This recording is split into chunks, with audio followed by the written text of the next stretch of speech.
నమస్కారం, నా పేరు doctor Deepak Kopaka, senior consultant medical oncologist, Kaizen haematology oncology network, care hospitals, Hyderabad. ఇవాళ రోజుని కొన్ని కొత్త వీడియోస్తో మొదలు పెడదాం అనుకుంటున్నానండి. మళ్ళీ కొత్త టాపిక్స్ ఫర్ డిస్కషన్. సో ఊపిరితిత్తుల క్యాన్సర్ గురించి మళ్ళీ మాట్లాడుకుందాం.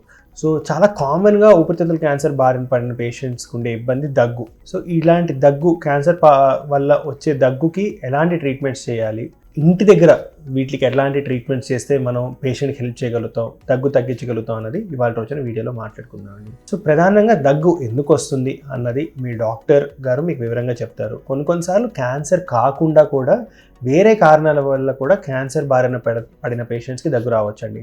ఎలా అంటే ఎలర్జన్, పోలన్ ఎక్స్పోజర్, అలా కాకుండా వీళ్ళకి కీమోథెరపీ కానీ సర్జరీ అయిన తర్వాత గ్యాస్ట్రైటిస్ అది ఎక్కువ ఉండి రిఫ్లెక్స్ డిసీజ్ అంటే ఈ పుల్లతేనుపులు లాంటిది వచ్చి అది ఇరిటేట్ అయ్యి దానివల్ల కూడా దగ్గు రావచ్చు.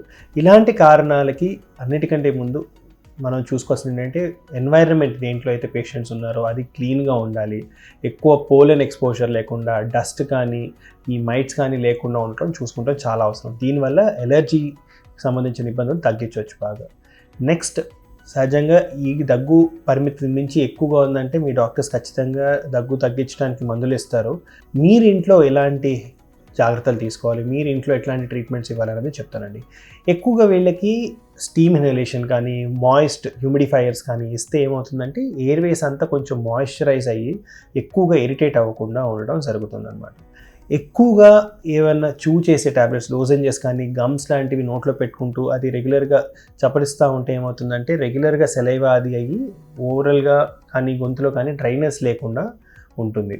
ఇది కాకుండా మొహానికి ఫ్యాన్ గాలి తగిలేటట్టు అలాంటిది ఉంటే కొన్నిసార్లు దగ్గు తగ్గి కొంచెం ఫ్రెష్ ఎయిర్ వెళ్ళటం కూడా జరుగుతుంది. ఇవి కాకుండా, ట్రీట్మెంట్స్ కాకుండా మీరు చేయగలిగినవి ఇంకేంటంటే ఆహారాలు, ఎక్కువ ఎలర్జీ ప్రోన్ ఆహారాలు కాకుండా ఈజీగా డైజెస్ట్ అయ్యి ఎక్కువ ఎసిడిటీ ఫామ్ కానీ ఆహారాలు ఇస్తే పేషెంట్కి రిఫ్లెక్స్ రాకుండా దగ్గు తగ్గే అవకాశాలు ఉన్నాయి. ఇది కాకుండా పడుకుంటాం. ఎక్కువగా పేషెంట్లు కంప్లైంట్ చేస్తుంటే పడుకునేటప్పుడు బాగా దగ్గు ఎక్కువ అవుతుంది, పడుకునేటప్పుడు ఇబ్బంది ఎక్కువ అవుతుంది అన్నప్పుడు రాత్రి పడుకునేటప్పుడు గమ్స్లో ఒక చిన్న లోసెంజెస్ అలాంటివి పెట్టుకొని పడుకుంటే వీళ్ళకి రెగ్యులర్గా హ్యూమిడిఫై అయ్యి రెగ్యులర్గా సెలైవా నోట్లో ఫామ్ అయ్యి డ్రైనెస్ తగ్గిస్తుంది. కాకుండా ఒక ఎక్స్ట్రా పిల్లో, తల కింద ఒక ఎక్స్ట్రా పిల్లో పెట్టుకొని పడుకుంటే కొంచెం హెల్ప్ అవ్వచ్చు. సో ఇలాంటి చిన్న చిన్న చిట్కాలు పాటిస్తూ దగ్గుని సాధ్యమైనంత వరకు తగ్గించుకునే అవకాశాలు ఉన్నాయి. నమస్కారం.